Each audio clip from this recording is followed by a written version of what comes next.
Hello everyone, it's mid-August here in Ohio, and that means it's time to take down the Martin house. They've flown back to South America for the year, and what we need to do now is take the house down and do an annual cleaning on it and get it all ready to go for next year. The other thing we'll do is clean out all of the boxes, sanitize everything with bleach, and then let it dry out, and then we have something to wrap around it so that the bad birds don't go in and take over for the winter time.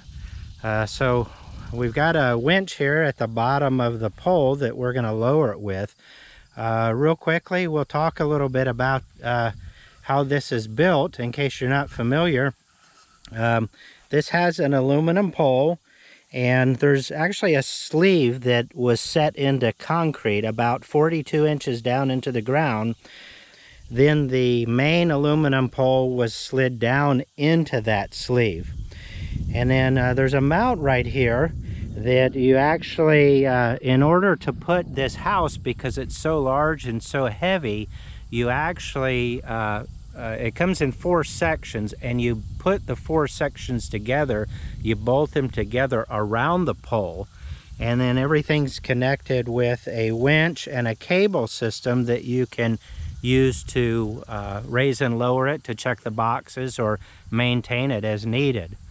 There is a point here where this serves as kind of a safety and also serves to hold the cable when you're actually mounting the box onto the pole.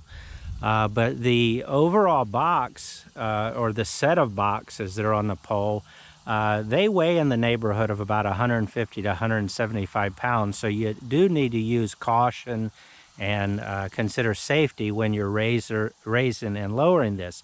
And so one of the first things that we make sure that we do is down here at the winch, we do have a padlock in place, and that's so that you don't have an accident, and you don't want to accidentally bump into this thing or hit it when you're mowing around it. And then you don't want anybody tampering with it. If you have small kids or anything, they like to play with stuff, and the last thing you would want to do is to have that heavy house come sliding down that pole and take somebody out. So the first thing we're going to do is unlock this and then just go ahead and lower this the boxes down.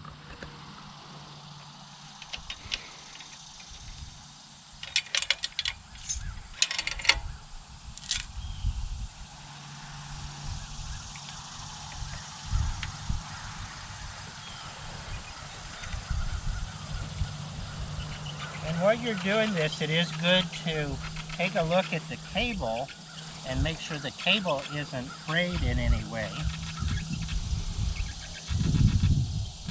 One thing that I noticed, I did forget to take the safety pin out, so I'm going to go ahead and do that real quickly now.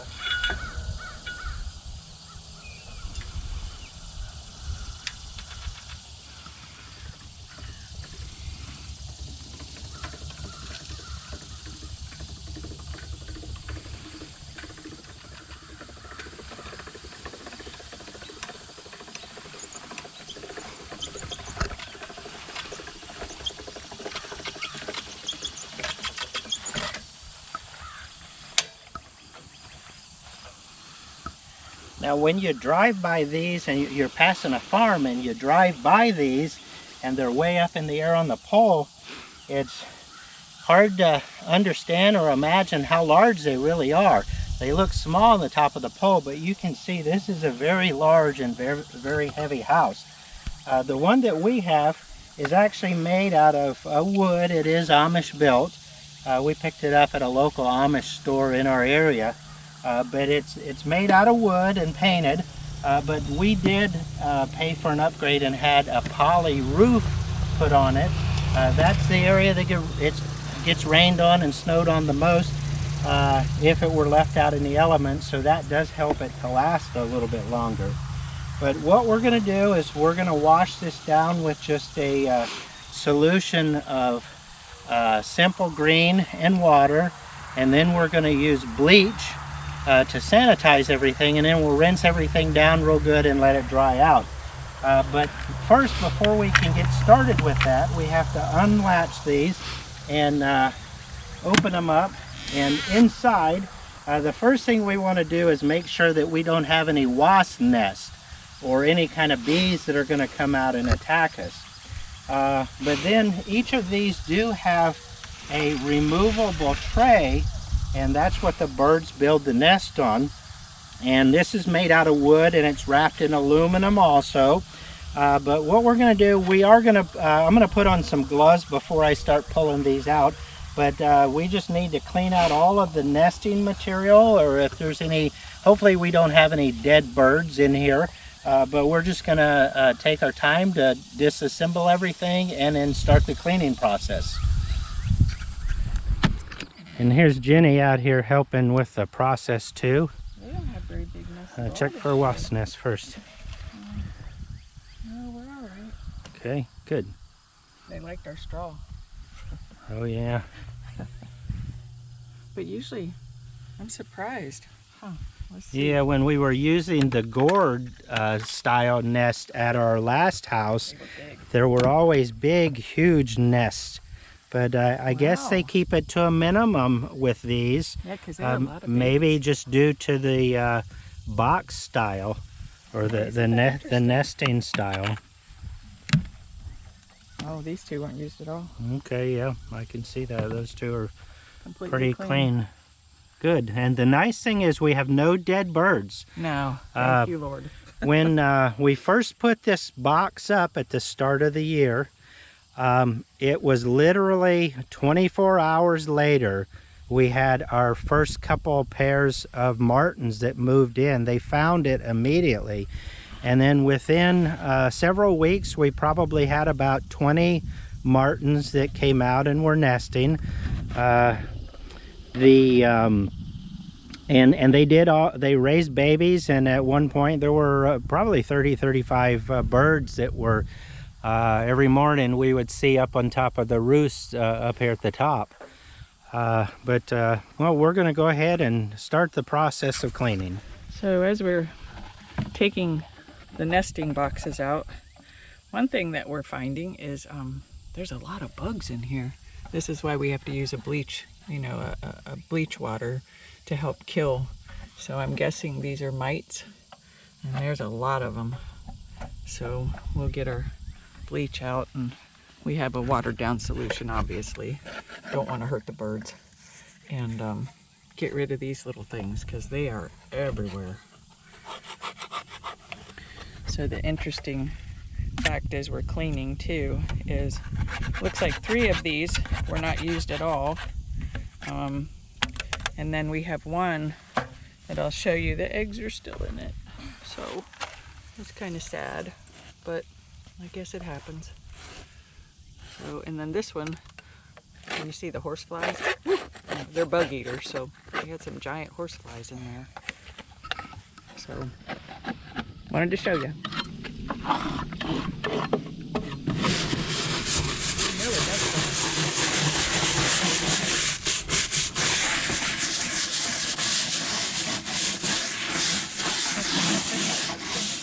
Yeah, we've had a kestrel that occasionally would, after the martins left, we noticed a kestrel that would come and sit up on top of the house here and leave us some nice kestrel poop. As I mentioned, we're just simply using a solution of water and Simple Green to scrub this down. And now Jenny did see online that Simple Green is something that can be irritating to birds and not really good for their lungs. Well, I guess this is something that you would not want to use mid-season cleaning. But since our goal is to get everything cleaned up, sanitize it with bleach, dry it out completely, and then store it away for the winter, we should be good to go. Everything should evaporate off by next year, when the martins return in the spring. And I'm happy how this, so far, how this poly is cleaning. The soapy solution and the brush seems to be taking all of that stuff right off of there.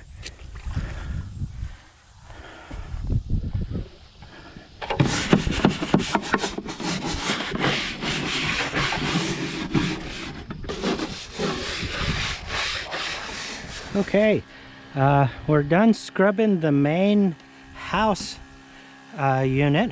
We used the brush and a couple of rags, and we used that simple green and bleach like I mentioned, and I'm happy with how it came out. The outside whitened up, and most of the spots cleaned up real well. Outside of some of the doors we've got this brown stuff. I don't know if that's like broken egg yolk or what. That didn't want to come out. But we'll see what happens when we hit that later. But overall, the inside of the boxes came out real clean.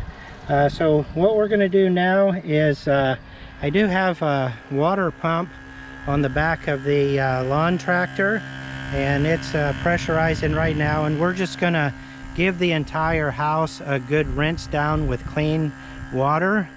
And then I think what we'll do is we'll come behind with a spray bottle that has bleach in it, and just spray it down one more time with just a bleach and water solution, and then we'll just let this sit and air dry for a little while.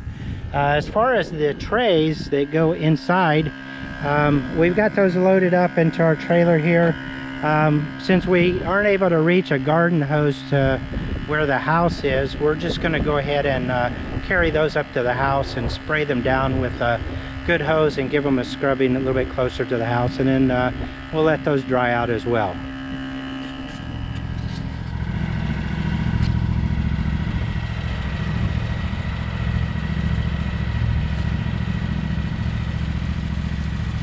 Rinsing it out real good for the babies.